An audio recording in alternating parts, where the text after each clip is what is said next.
তারপরে 50 টাকা ঘুরে দিল। না তারপরে কি হয়েছে নাকি সেটা আমাকে মেন কথা হইলো যেটা কি বলেছি মেন যেটা কথা বালতি কথা বুঝিস না বালে বালে হয়েছে বাল বুঝিস না আরে ওই 150 টাকা যেটা দিছে 200 টাকা লোকটা দিছে আমি 200 লোক টাকা ওই লোকটাকে দিছে যেই লোকটা তোমাকে পেঁয়াজ রসুন আনতে দিছে ওই যে পেঁয়াজ আলু এগুলা দিছে ওর ওখানে হয়েছে তোমার হচ্ছে 135 টাকা মানে হ্যাঁ। 130 টাকা ও পাচ্ছে তোমাকে 70 টাকা তোমার পকেট থেকে যাচ্ছে আমার কত ভাই হবে হ্যাঁ নাও পাবে হ্যাঁ ওই যে লোকটা পাবে ওকে দিবা না ওকে দেবো হ্যাঁ কত টাকা দেবো 70 টাকাটা কই তাই ওটা বলতেছি ভাই হ্যাঁ কই 70 টাকা কই দিয়ে দেবো ওখানে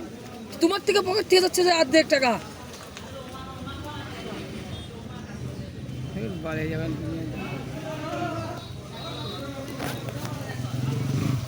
বালে করে হিসেবে বল না টাকাটা বাই করে ভুলে এলাম তোমাকে কে কইছে বাজার করতে হবে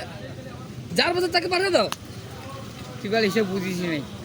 আমি বুঝছি তুমি বাল বুঝো না এই এই এই এই লোকটাকে দাঁড়া একটু বাড়াই হ্যাঁ দেখা দিচ্ছি না হ্যাঁ তাহলে তাহলে বাই হয়ে যাবে হ্যাঁ তাহলে